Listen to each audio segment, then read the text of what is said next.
The holographic screen flickered to life across every human ship and colony in known space, and Admiral Claire Dixon stood quietly on the bridge of her warship, watching the alien figure materialize before her crew, and the creature was massive, with hard shell-like armor covering its body, and 6 bright eyes that glowed with an unsettling light, and it called itself the Krell Overlord, and its voice boomed through the speakers with absolute confidence. The Overlord began speaking, and told all humans that the ancient agreement between their peoples had finally ended. And for 3,000 years, humans had stayed in their small corner of the galaxy, as promised. And now, that time was over, and the Krell Empire wanted those star systems back, and humans had exactly 72 hours to pack up and leave, or face the consequences. And the Overlord explained that a massive Krell war fleet was already on its way, and resistance would be foolish and deadly. Lieutenant Danny Morris stood at his station watching his commanding officer, and expecting to see worry or fear on her face. But instead he saw something completely unexpected. And Admiral Dixon was smiling. And then she started to chuckle, softly, and the sound grew until she was laughing, and Danny looked around the bridge, confused, as other crew members began grinning too. The alien transmission ended, and the bridge fell silent for exactly 3 seconds before the Admiral wiped tears from her eyes and told her communications officer to get her a secure line to Fleet Command immediately, and someone needed to wake up Vice Admiral Pete Harris, because he would definitely want to hear this news, and her voice was filled with amusement rather than concern. Across human territory, the same scene played out again and again, and on the colony world of New Portland. Governor Linda Shaw received the message while eating breakfast with her daughter, and she read the alien ultimatum twice before, bursting into laughter so hard she nearly choked on her coffee, and her daughter asked what was so funny. And Linda told her to pack a bag, like they were going on vacation, because this was going to be very educational. In the massive shipyards floating above Mars, Chief Engineer Kyle Bennett got the alert while inspecting the newest warships, and these vessels were enormous, and had been sitting dark and silent in their construction berths for years. Kyle read the Krell threat message and started laughing, and his assistant Helen Carter asked nervously if they should begin evacuating the station, and Kyle shook his head, still grinning, and told her to start the wake-up sequence. Instead, Helen looked confused and asked which ships he meant, and Kyle said all of them, and every single vessel in the yard needed to be powered up immediately, and Helen's eyes went wide as she realized what was about to happen. Back on Admiral Dixon's ship, she now stood in a private conference room surrounded by screens, showing the faces of humanity's top military commanders, and Fleet Admiral Gregory Stone spoke first from Earth, asking if everyone had seen the generous offer from the Krell to let humans run away from their own homes, and a chorus of dry laughter answered him from every screen. Admiral Karen Wells from the Europa Defense Station asked how much they should show the aliens, and Admiral Dixon replied that it depended on how big a lesson they wanted to teach. And Vice Admiral Pete Harris appeared on screen with messy hair from being woken up, and he grinned wickedly, saying they should give the Krell the full demonstration.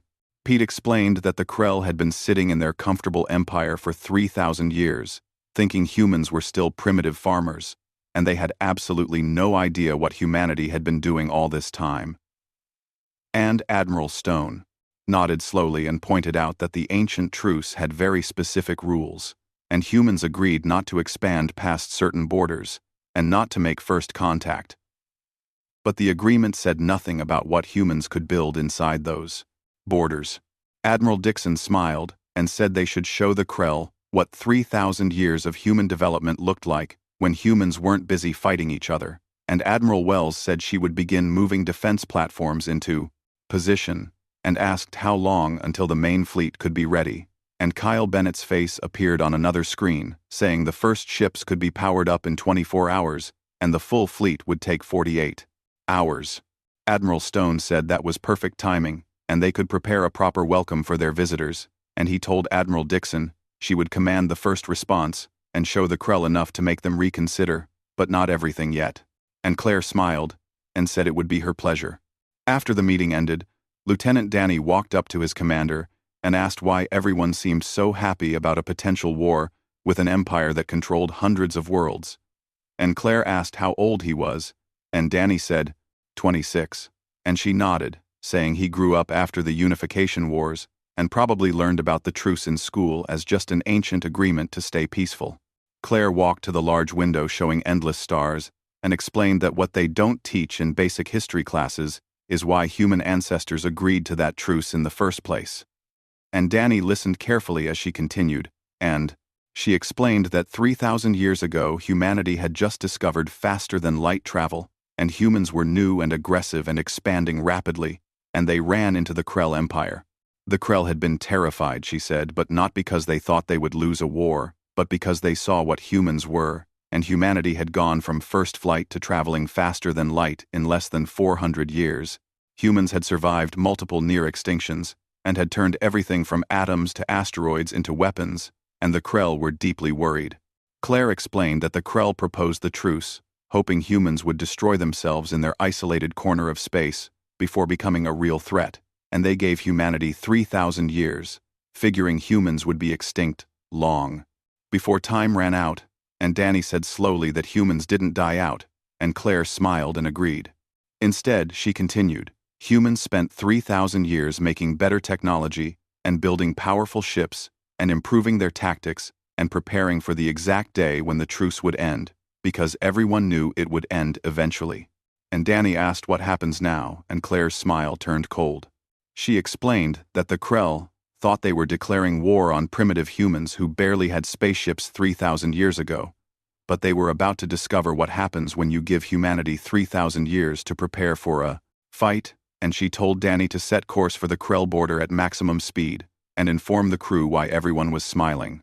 The Valiant's engines came alive with a deep hum and joined hundreds of other human ships across the sector, and the 3,000-year wait had finally ended.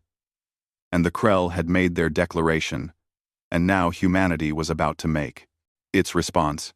The Krell war leader named Thexanal stood in the command center of his enormous warship called Eternal Glory. And he watched the tactical display with complete satisfaction as 300 Krell warships moved in perfect formation toward human territory, and this was more than enough force to make a few primitive colonies surrender quickly. His second officer, Krell, approached carefully and reported unusual activity detected in human-controlled space, and Thexnal asked what kind of unusual activity without much concern, and Krell explained they were picking up massive energy signatures and power systems activating across multiple star systems all at the same time. Thexnal's mouthparts clicked in amusement, and he said the humans were probably powering up their stations to evacuate and getting their transport ships ready to run away just as expected. And Krell seemed uncertain, but suggested maybe they should investigate further, and Thexnal dismissed the concern, saying their records were 3,000 years old, so some differences were normal. What war leader Thexnal didn't know was that at that exact moment, something unprecedented was happening throughout all of human space. And in the Mars shipyards, Chief Engineer Kyle stood watching as the first dormant warship, it began to wake, and the ship was named Endeavor. And it was a massive dreadnought class vessel completed just 5 years ago, but never fully crewed or used in battle. Helen called out from her station that Reactor 1 was online, and then Reactor 2 came online, and Reactor 3 was active. And all systems were showing perfect status. And Kyle whispered that it was beautiful, as lights began glowing along the huge ship's exterior, and the Endeavor was over 2 kilometers long and covered with weapons that had only been tested in computer simulations. Helen asked how many more ships they had, and Kyle said 43, in this yard alone, just the new ones, and the older reserve ships were being activated across the system as they spoke, and similar scenes were happening everywhere. On Luna, the defense coordinator Captain Frank Morrison watched as orbital weapons platforms that had been on standby for decades roared back to life, and each platform carried mass drivers that could fire projectiles at incredible speeds. And his tactical officer, Lieutenant Amy Brooks, reported all platforms responding, and they had complete coverage of every approach to Earth. Frank nodded and said he hoped they wouldn't need them, but if the Krell made it this far, they were going to learn why attacking someone's home world was a terrible idea. Aboard the Valiant, now leading 30 ships toward the border, Admiral Claire reviewed intelligence reports with Lieutenant Danny, who was learning more in hours than months at the academy, and Claire showed him the latest scans of the Krell fleet, explaining they had 300 ships in a very traditional formation, with heavy dreadnoughts at the center supported by smaller cruisers. Danny observed that seemed like many ships, and Claire agreed it was massive overkill for dealing with a small colony, which told them something important. And when Danny asked what she explained, the Krell were taking this seriously, but not taking humans seriously, and she pointed out their parade formation designed to look impressive rather than fight effectively. Claire said this meant the Krell expected humans to see the fleet and immediately surrender, and Danny asked what happens when humans don't surrender, and Claire's expression turned hard, saying that's when things get interesting. She brought up a display showing human ship positions across dozens of systems, and Danny's eyes went wide, seeing far more vessels than he realized existed, and Claire explained they had over 400 combat-capable ships now active, or coming online with another 600 in reserve and thousands of automated defense platforms and hundreds of stations. Danny noted the Krell outnumbered them in the first encounter, and Claire said yes in ships. But warfare isn't about counting vessels, and it's about capability and tactics and technology, and the Krell haven't fought a real war in over 1,000 years. She pulled up comparison images of a Krell dreadnought next to a human one, and explained, Krell ships use plasma weapons and kinetic barriers, which is good proven technology, but human ships use directed energy weapons and smart missiles and electronic warfare systems that can hack enemy computers and armor made from materials the Krell have never seen. Danny said slowly, it's not a fair fight, and Claire agreed but said they should give the Krell a chance to realize this before unleashing everything, and Fleet Admiral Stone's orders were clear to demonstrate capability and offer terms and only fight if refused. Danny asked if she thought they would refuse, and Claire said she knew they would, because pride is dangerous, and the Krell had been the dominant power for 5,000 years, and they won't back down the first time someone says no. A message came through from New Portland Colony, and Governor Linda appeared on screen looking calm and even amused, and she reported the Colony Council voted unanimously to stay rather than evacuate, and Claire asked if Linda understood the risk, since the Krell fleet would likely attack outer colonies first. Linda said they understood perfectly, and her grandfather helped found this colony 70 years ago, and her daughter was 4th generation, and they weren't leaving their home, and Claire felt respect for the woman and promised to send 2 cruisers for additional defense arriving in 18 hours. After the transmission ended, Danny commented that was a lot of faith in their ability to protect the colony, and Claire corrected him, saying it was faith in 3,000 years of preparation, and Linda was right to have that faith. Danny left to arrange meetings, and Claire turned back to the window, looking at distant stars, knowing somewhere out there the Krell armada approached.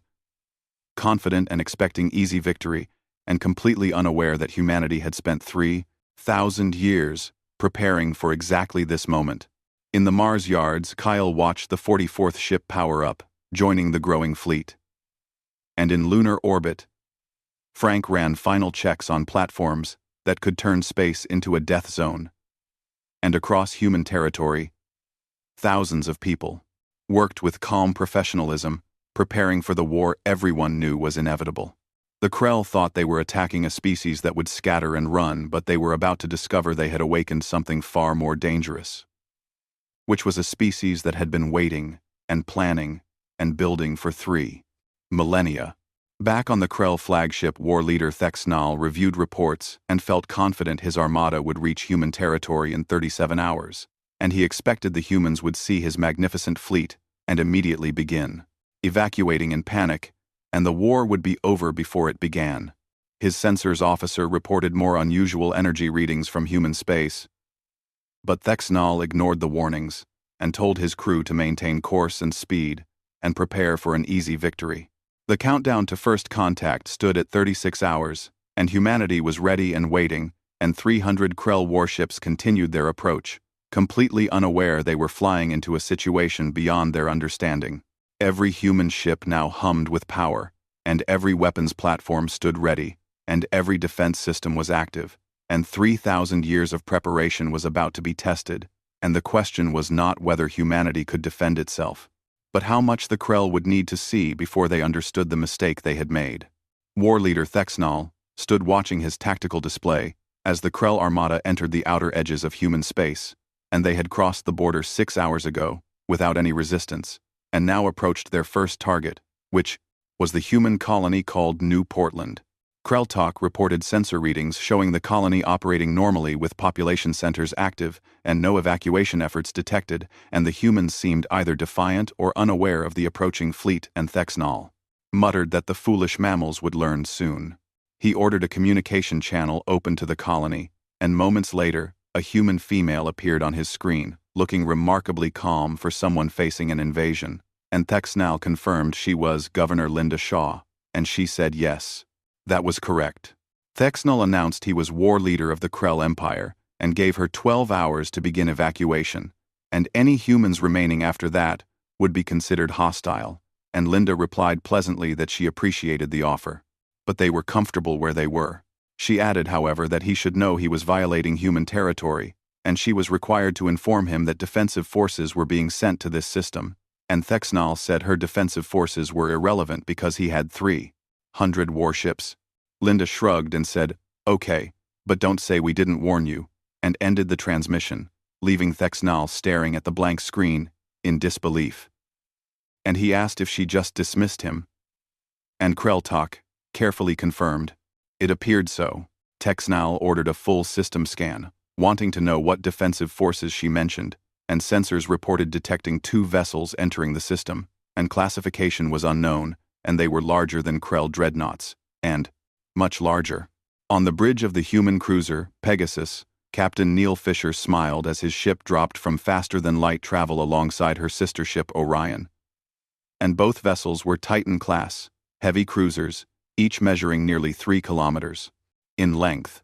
Lieutenant Gary Mills reported sensor readings showing 287 Krell vessels in standard configurations, holding position around the colony at maximum weapons range. And Neil noted they were being cautious, which was smart. He contacted Captain Sophia Diaz on the Orion, asking if she was ready to say hello, and Sophia replied she was ready, and Neil told his crew to open a channel to the Krell flagship.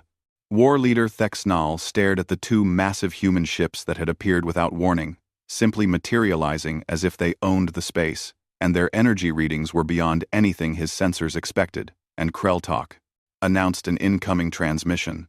A human male appeared wearing an unfamiliar uniform and looking relaxed and casual, and he introduced himself as Captain Neil Fisher of the Human Defense Force cruiser Pegasus, and stated the Krell fleet was violating human territory, and they had 1 hour to withdraw, or it would be considered an act of war. Thexnal felt anger surge, and said, "You dare threaten us, when you have 2 ships, and we have nearly 300. And Neil's expression didn't change, as he calmly said he was aware of the numbers, and also aware the Krell had never faced human military technology, so he was giving them a chance to leave peacefully. Thexnal roared that they don't flee from primitives, and the human vessels would be destroyed, and the colony would be theirs, and Neil said, "Okay, you were warned," and ended the transmission. Thexnal turned to his weapons officer and ordered all ships to target both human vessels and prepare to fire. And what happened next would be studied in military schools for generations. As the Krell fleet powered weapons, the human cruisers activated systems the Krell had never encountered. And electronic warfare equipment came online, and suddenly every Krell targeting computer began reporting false information, and sensors showed the 2 human ships multiplying into dozens of phantom targets. Thexnal commanded his weapons officer to fire, and plasma bolts lanced out from 100 Krell ships, but struck empty space because the targeting data was completely scrambled by jamming the Krell couldn't penetrate. Neil quietly ordered return fire, and the Pegasus and Orion opened up with directed energy weapons, which were focused particle beams moving at incredible speeds, and there was no time to dodge or react. 6 Krell cruisers simply ceased to exist, with shields overwhelmed instantly, and hulls vaporized by concentrated energy, hitting like small nuclear explosions. And Krelltalk's voice was panicked, reporting 6 ships destroyed, and their weapons were unlike anything in Krell records. Thexnal ordered all ships to take evasive action and concentrate fire on the lead vessel. But the Krell fleet was fighting blind, because sensors couldn't get solid locks on the human ships. And when they did, fire most plasma bolts were intercepted by point defense systems. The few shots that got through splashed harmlessly against energy shields that absorbed impacts without strain.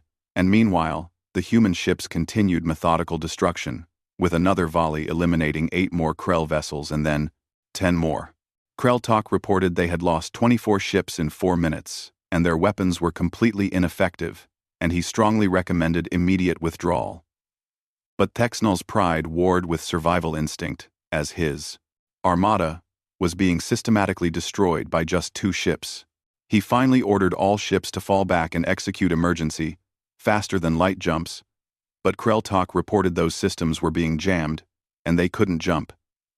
And Thexnol felt real fear for the first time. Neil told Captain Diaz they should give the Krell some breathing room and reduce jamming power by 30% to let them run. And Sophia confirmed and reduced the jamming immediately.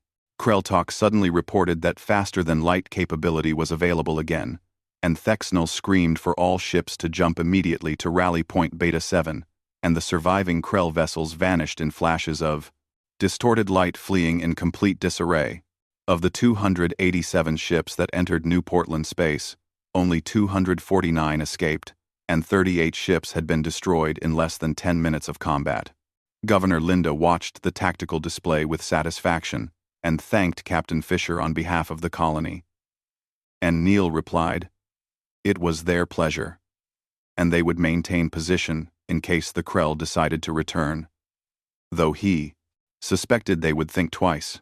Hundreds of light years away, Admiral Claire received the battle report aboard the Valiant and read it twice before looking at Danny and said 38-0 in 10 minutes, with only 2 ships engaged, and they didn't even use missiles or railguns or any of the really powerful weapons.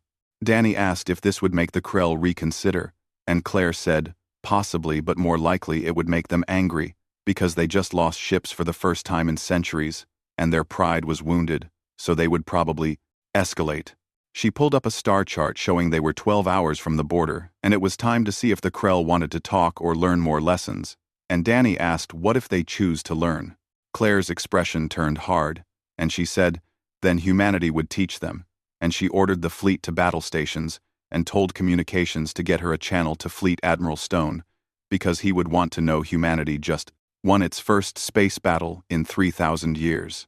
As the Valiant and her battle group continued toward the border, more ships across human space powered up, and more weapons came online, and more personnel took positions, and the Krell had fired the first shot, and humanity had responded with overwhelming force. The question now was whether the Krell would recognize reality or need a more comprehensive demonstration. And either way, humanity was ready to provide whatever lesson was necessary. And the fleet moved forward with quiet confidence born of 3 millennia of preparation finally being put to use. The Krell High Council chambers erupted in chaos, as War Leader Thexnol stood before 12 council members, and his report about the battle at New Portland still echoed through the vast hall. Supreme Counselor Vex Tar, who was eldest of the council, raised a clawed hand, demanding silence, and asked if they were expected to believe 2 human vessels destroyed 38 Krell warships. Thexnol said in a hollow voice, he didn't expect them to believe it, but he witnessed it personally and had sensor logs and combat recordings and testimony from 200 ship commanders, proving the humans had technology far beyond their estimates. Counselor Drex Mir, the youngest council member, leaned forward, asking how humans could have advanced so far when intelligence suggested they were barely capable of space travel when the truce began. A new voice answered, saying, because we gave them 3,000 years to do it. And everyone turned to see High Archivist Krelson enter the chamber. And the ancient scholar was so old his shell had turned nearly white. And he moved, with mechanical support, but his mind remained sharp.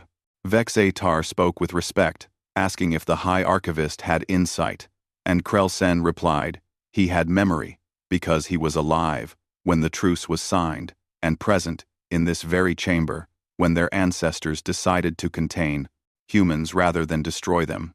Drexmere asked why they would contain, instead of eliminating the threat, and Krell-sen explained that 3,000 years ago, after brief study, they realized humans were unlike any species ever encountered because humans were adaptable and innovative and dangerously aggressive. He continued saying, in less than 4 centuries humans went from primitive rockets to faster-than-light travel and survived multiple global wars and environmental disasters and near extinctions, and each time they were knocked down, they rebuilt stronger. Krell-sen displayed images of ancient Earth and explained the truce was proposed as containment strategy to keep humans confined and monitor them from distance and hope their violent nature would lead to self-destruction, which was considered the safest option. Vexnal said quietly, but they didn't destroy themselves, and Krell-sen agreed, saying no, they unified, and in 3,000 years of peace within their borders, they built and prepared, and humanity was given the one thing they're most dangerous with, which is time and motivation. Vextar asked what the archivist recommended, and Krell-sen said immediately sue for peace, and withdraw forces, and offer reparations for territorial breach, and negotiate a new treaty based on mutual respect, rather than assumed superiority.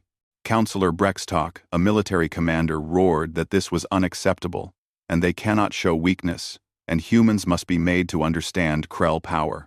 Krell-sen's laugh was bitter, as he asked what power, and reminded them.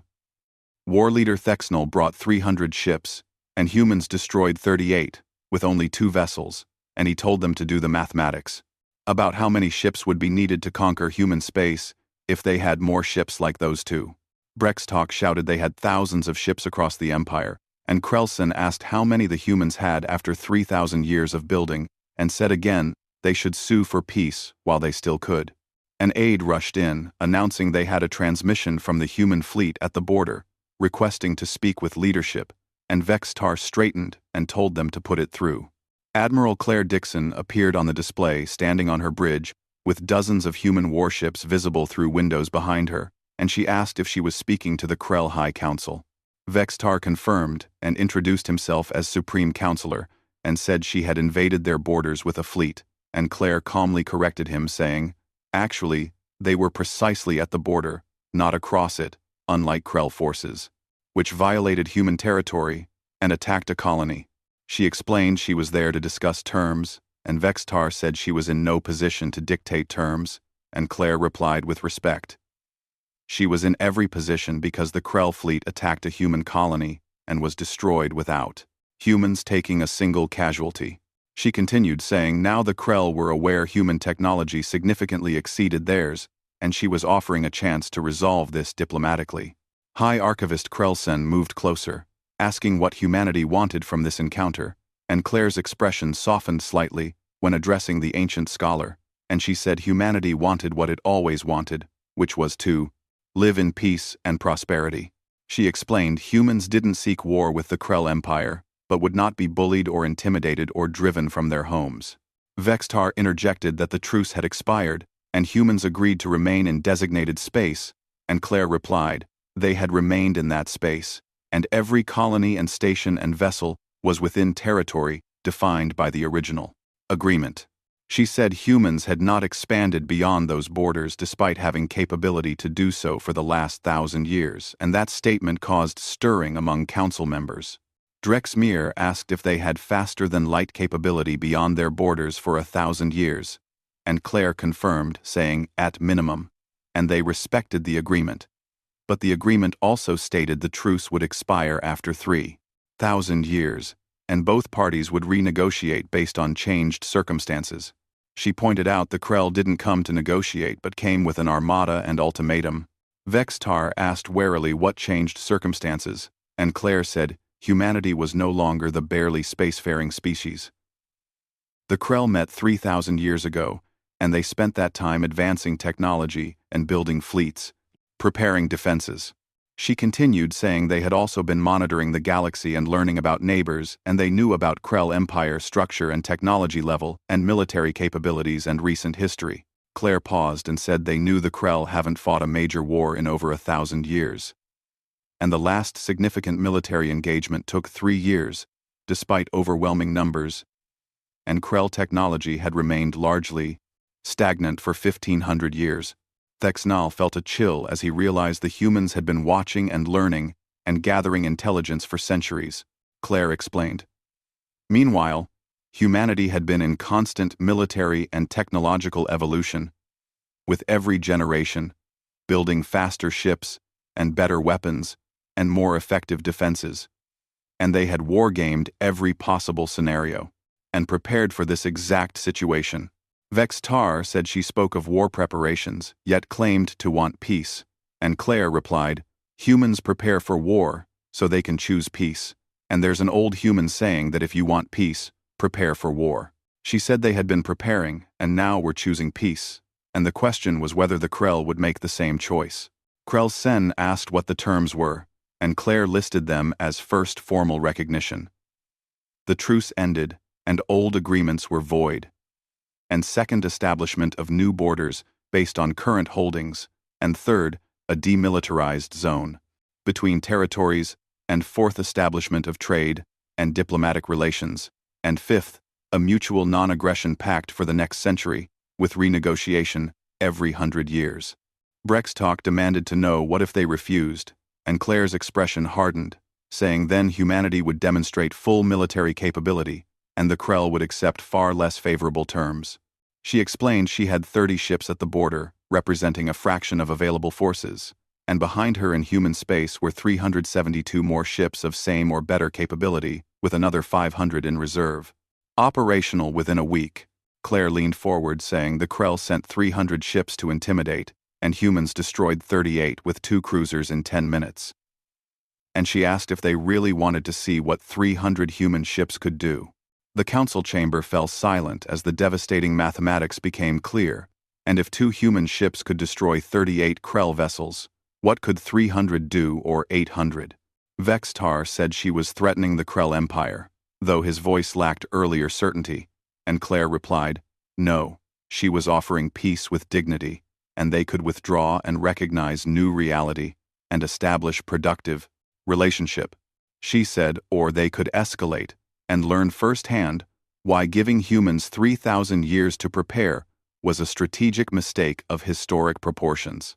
Krelson turned to the council, recommending they accept these terms, and Brextalk protested they would be admitting weakness, and Krelson countered they would be admitting reality.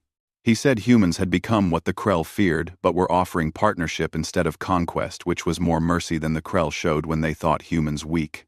Vextar considered for a long moment, and finally said the council must deliberate and would provide response within 24 hours, and Claire said her fleet would remain at the border, awaiting the decision.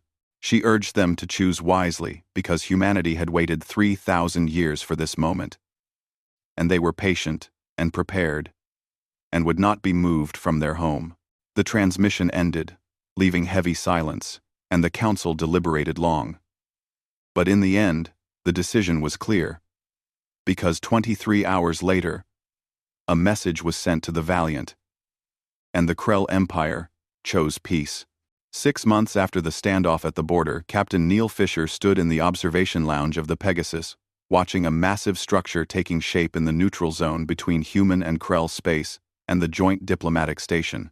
Officially called Hope Station, was being built by crews from both species working side by side.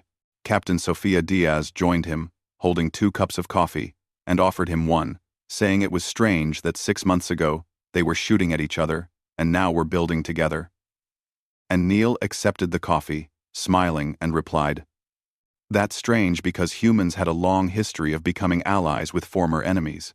On the construction site, human engineers worked alongside Krell builders, and the initial wariness had faded over weeks of shared work, and language barriers were being overcome, and the 2 species were discovering they had more in common than expected."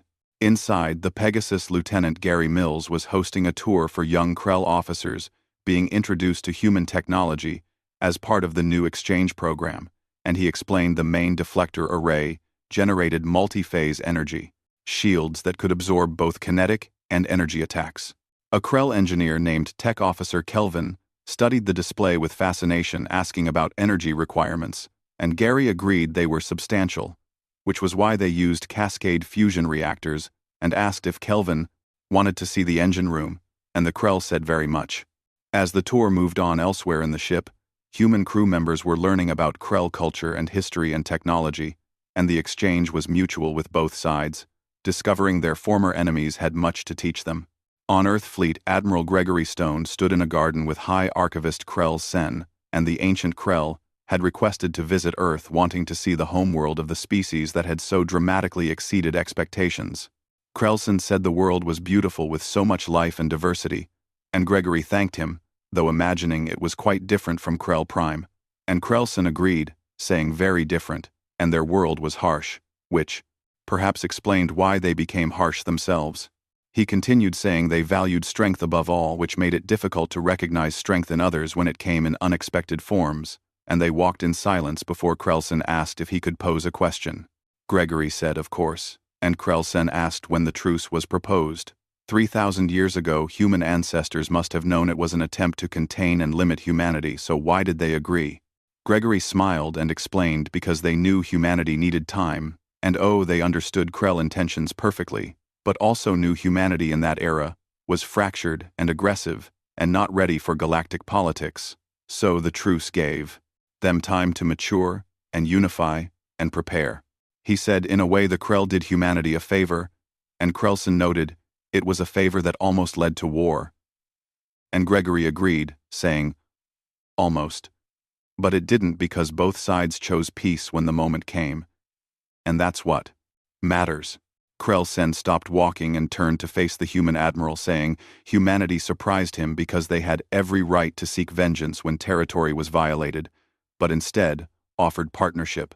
Gregory said vengeance serves no purpose, and they were looking forward, not back, and the galaxy was vast with room for many powers to coexist and prosper, and they would rather have the Krell as allies than enemies. Krellsen said that sentiment was refreshing and hopeful, and he hoped to live long enough to see what their peoples could accomplish together, and Gregory said he thought they all did.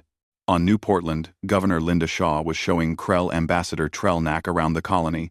His people had threatened 6 months earlier, and instead of resentment, she showed genuine hospitality. Linda explained they were in the main agricultural dome, where several earth plants had been modified to thrive in local conditions. And Trellnack observed this was impressive, because the Krell Empire always struggled with agriculture. On colony worlds, he asked if perhaps they could share knowledge in this area, and Linda said she would like that, and her chief agricultural officer would love discussing techniques with Krell scientists, and maybe they could help each other make colonies more sustainable. Her daughter Lucy ran up with friends saying the Krell students were here for the cultural exchange, asking if they could show them the recreation center, and Linda smiled and said, of course. Ambassador Trellnack mentioned his delegation included 5 young scholars eager to learn about human culture, and Linda introduced her daughter and friends who would be hosting the young Krell today. Lucy greeted the ambassador with easy confidence and said, come on. They had so much to show the visitors, and as the young people rushed off laughing and chattering, Trellnack watched them with something approaching wonder. He commented that human children showed no fear, and Linda asked, why should they? Because they were learning that different doesn't mean enemy, and that was a lesson both peoples needed to embrace. Back aboard, the valiant Admiral Claire reviewed reports showing the transition to peacetime operations going smoothly, with ships rotating back to normal duties and defense platforms powering down to standby, and the military adapting to its new role as protectors of peace rather than conquerors. Lieutenant Danny entered with a smile, saying she would want to see the latest polling data from across human space, and Claire read approval for the peace treaty stood at 87%, and approval for the decision not to escalate was even higher at 92%. Danny observed people were happy they chose peace, and Claire said people were smart because they proved they could defend themselves, which was important, but also proved they were more interested in building than destroying, which was even more important. Danny asked if she thought it would last, and Claire considered carefully, saying she thought it had a chance because both sides went to the brink and pulled back, and both saw what war would cost, and both were choosing to invest in cooperation instead, which was a solid foundation. Danny noted, but she was keeping the fleet ready, and Claire said with a slight smile, of course they prepare for war, so they can choose peace. And the fleet stays ready, and defenses stay active, and they don't become complacent. She continued saying, but they also don't let fear drive decisions, and they stay strong so they can afford to be peaceful. A communication alert came, and Fleet Admiral Stone appeared on screen, looking pleased, saying he wanted to be first to tell her the joint scientific mission was approved, and the Pegasus and Orion would escort a Krell research vessel to explore the Antares Nebula, making it the first combined human-Krell mission. Claire said that was excellent news, and Stone also informed her she was being promoted to Vice Admiral and assigned as Commander of Border Operations, overseeing all human forces in the neutral zone and coordinating with her Krell counterpart. Claire thanked him, saying she was honored, and Stone replied she earned it by showing judgment under pressure and helping achieve victory without firing more shots than necessary, and that was the kind of leadership needed going forward. After the transmission, Danny congratulated the Vice Admiral, and Claire thanked him and congratulated him as well. And when he looked confused, she explained he was being promoted to full lieutenant and assigned as her aide for border operations. Danny's grin widened, saying he had no other plans and was exactly where he wanted to be. Across human and Krell space, similar scenes played out, with former enemies becoming colleagues and warships, becoming escorts for research vessels and defense platforms, becoming waypoints for trade routes. And the transition wasn't always smooth, with skeptics on both sides, but progress continued. 3,000 years of preparation led to a 10-minute battle that changed everything, and humanity proved it could fight, but more importantly proved it could choose not to fight when peace was possible. The Krell learned valuable lessons about underestimating others, and the dangers of stagnation, and the shock of encountering human technology sparked a renaissance in Krell science and military thinking, and they were adapting and learning, and growing stronger through partnership. 1 year after the standoff, Hope Station was completed, and the opening ceremony was attended by officials from both species, with Fleet Admiral Gregory Stone standing beside High Archivist Krelsen and Supreme Counselor Vex Tar. With the human president, President Marcus Cole said in his speech that today marked not just completion of a station but the beginning of a new era, where humans and Krell work together toward common goals, and where differences make them stronger, not weaker, where they choose cooperation over conflict. Supreme Counselor Vextar spoke next, saying the Krell Empire existed for 5,000 years and knew conquest and dominance, and the loneliness of assumed superiority. But today they knew something new, which was partnership, and humans taught them true strength lies not in ruling over others but in standing beside them.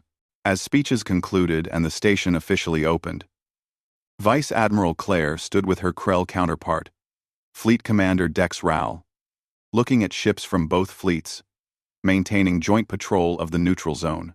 Dex Rowell said it was strange to think a year ago their ships were trying to destroy each other, and Claire replied, not so strange, because circumstances change and people adapt, and they were proof of that. Dex Rowell asked if their descendants would remember this moment, when their peoples chose peace, and Claire smiled, saying she thought descendants would take it for granted and grow up in a galaxy where humans and Krell were allies, and I wonder why it was ever any other way. She said that's the world we're building for them, and Dex Rowell agreed it was a worthy goal, and Claire said the best goal. They stood together in comfortable silence, watching ships from both fleets perform coordinated maneuvers, with crews working in harmony. And the 3,000-year truce had ended. But something better took its place. Not containment, but cooperation, and not fear, but friendship. And not the peace of separation, but the peace of mutual respect.